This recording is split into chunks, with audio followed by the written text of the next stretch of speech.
जय श्री कृष्णा। राधे राधे। जैसा कि आप जानते हैं कि कार्तिक का पावन महीना चल रहा है। इसकी महिमा जानने के लिए एक बार भगवान कार्तिक ने भगवान शिव से कार्तिक मास के बारे में जानने की इच्छा प्रकट की। तो भगवान शिव ने बताया, जिस प्रकार नदियों में गंगा श्रेष्ठ है, भगवानों में विष्णु श्रेष्ठ हैं, उसी प्रकार सभी महीनों में कार्तिक का महीना सबसे पावन व श्रेष्ठ है।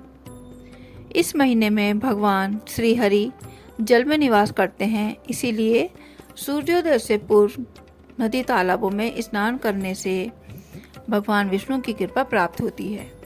अगर आप नदी तालाबों में स्नान नहीं कर सकते तो घर में थोड़ा सा गंगा जल मिलाकर स्नान कर सकते हैं तथा विष्णु भगवान जी की व तुलसी जी की पूजा करते हैं। रोज तुलसी जी को घी का दीपक अवश्य जलाना चाहिए। पद्म पुराण के अनुसार कार्तिक स्नान व भगवान विष्णु जी की पूजा करने से ही सत्यभामा को उनकी पत्नी बनने का सौभाग्य प्राप्त हुआ था। सत्यभामा पूर्व जन्म में एक ब्राह्मण की पुत्री थी। एक बार एक राक्षस ने उनके पिता व पति को मार दिया। वे रोती रहीं, बहुत दुखी हुई। किसी प्रकार उन्होंने अपने को संभाला और भगवान विष्णु की पूजा करने लगी। सभी एकादशी का व्रत करती, तुलसी जी को रोज एक घी का दीपक जलाती और इस प्रकार वृद्धावस्था में जब एक बार वे कार्तिक स्नान करने के लिए नदी पर जा रही थी, नदी में स्नान किया तो उन्हें तेज ज्वर आ गया। उससे उनकी मृत्यु हो गई। तभी वहाँ विष्णु लोक से एक विमान आया और वह उसमें बैठकर बैकुंठ को चली गई। फिर अगले जन्म में सत्यभामा रूप में कृष्ण जी को अपने पति के रूप में पाया। शास्त्रों के अनुसार व्यक्ति को कार्तिक मास में स्नान करने से अगले जन्म में उसका पुण्य अवश्य प्राप्त होता है। अब हम सुनेंगे सीता माता की कहानी। सीता माता व भगवान श्री राम की जय हो। ये कहानी सीता माता राम जी को सुनाया करती थी। एक बार भगवान श्री राम काम से कहीं जा रहे थे तो माता सीता बोली कि भगवान, आप बाहर जा रहे हैं तो मैं नित्यनेम की कहानी किसे सुनाऊंगी। श्री राम बोले, तुम बाहर कुएं के पास जाकर बैठ जाना और जो भी वहां पानी भरने आए तो उसे तुम अपनी नित्यनेम की कहानी सुना देना। माता सीता ने ऐसा ही किया। कुएं के पास जाकर वे बैठ गईं। वहां एक स्त्री आई जिसने जरी की साड़ी पहनी हुई थी। वह सोने का कलश लेकर पानी भरने आई। सीता माता ने कहा, बहन राम राम। वह बोली, राम राम। सीता माता ने कहा, आप मेरी नित्यनेम की कथा सुन लो। उसने कहा, मेरे घर पर तो बहुत काम है, वह मुझे देर हो रही है। देर होने पर मेरी सास मुझे डांटेंगी। जब वह घर पर पहुंची तो उसकी साड़ी फट गई और उसका सोने का कलश मिट्टी का बन गया। उसकी सास ने कहा, ये तूने कौन सा पाप कर दिया है। वह बोली, सासू माँ, मैंने तो कुछ भी नहीं किया। हाँ, कुएं के पास एक स्त्री बैठी हुई थी। उसने मुझसे कहानी सुनने को कहा तो मैंने उससे मना कर दिया। तभी उसकी सास दौड़ी दौड़ी सीता माता के पास कुएं में जल भरने आई। सीता माता से कहती हैं, राम राम। मैं बोली, राम राम। उसने कहा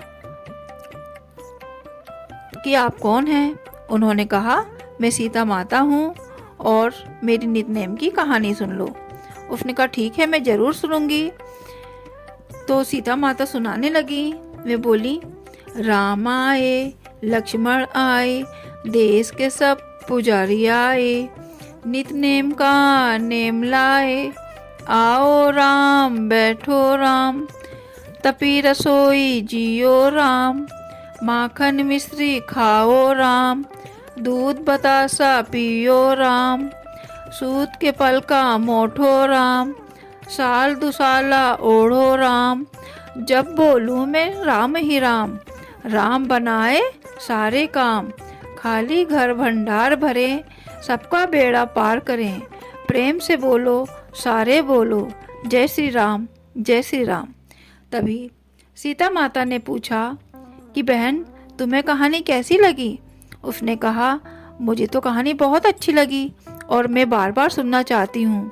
तो सीता माता ने उसे बार बार वह कहानी सुनाई। इस प्रकार कहानी सुनने से उसकी जो साड़ी फटी हुई थी वो जरी की साड़ी हो गई और कलश भी सोने का हो गया। उसकी बहू ने कहा, माँ जी, ये सब कैसे हुआ? उसने सारी बातें बताई और बोली, सीता माता की कृपा से ये सब हुआ है और उन्हीं की कहानी सुनने से मुझे ये सब प्राप्त हुआ है। अब वे दोनों इस कहानी को सुनने लगी। एक दिन उनके यहाँ एक औरत आई। उसने कहा, बहन, जरा अपने घर की थोड़ी सी आग देना, हमारी तो आग बुझ गई है। उसने कहा, अभी तो हमने आग जलाई ही नहीं है। तो वह बोली, तुम इतनी जल्दी उठकर क्या करती हो जो तुमने अभी तक आग भी नहीं जलाई? वे बोली, हम कार्तिक स्नान करके सीता माता की कहानी सुनते हैं। तब धीरे धीरे गांव की सभी औरतें इस प्रकार करने लगीं। तभी उनके लिए विष्णु लोक से विमान आया और वे उसमें बैठ गए। तभी उसकी ननद भी वहां आ जाती है, लेकिन विमान पूरा भर जाता है। बहू कहती है, मेरी ननद को भी बैठा लो। तभी एक आवाज़ आती है, इस औरत ने कभी भी कोई धर्म कार्य नहीं किया है, अतः यह विष्णु लोक को नहीं जा सकती। तभी वह भी कार्तिक स्नान करके विष्णु जी की व तुलसा जी की पूजा करने लगी। तभी उसके लिए भी विष्णु लोक से विमान आया और वह विष्णु लोक को प्राप्त हुई। बोलो विष्णु भगवान की जय, तुलसी मैया की जय। हे प्रभु, कहानी सुनने वाले, सुनाने वाले तथा हुंकारा भरने वालों के सभी मनोरथ पूर्ण करना। आपकी कृपा सभी पर बनी रहे। अब हम सुनेंगे लपसी तपसी की कहानी। कोई भी कहानी सुनने के बाद हमें लपसी व तपसी की कहानी अवश्य सुननी चाहिए। एक लपसी था, एक तपसी था। तपसी प्रतिदिन तपस्या करता था, लेकिन उसकी चोरी करने की आदत थी। लपसी प्रतिदिन 1.25 सेर की लपसी बनाता और भगवान को प्रेम पूर्वक भोग लगाता था। एक बार उन दोनों में बहस हो गई। वह कहने लगा, मैं बड़ा हूँ। लपसी कहने लगा, मैं बड़ा हूँ। तभी वहां नारद जी आए। नारद जी ने कहा, ठीक है, इसका समाधान मैं करूँगा। तभी वे 1.25 करोड़ की एक अंगूठी लाए, दोनों को एक एक अंगूठी डाल दी। तपसी ने तुरंत उसे अपने पैरों से दबा ली और तपस्या करने लगा।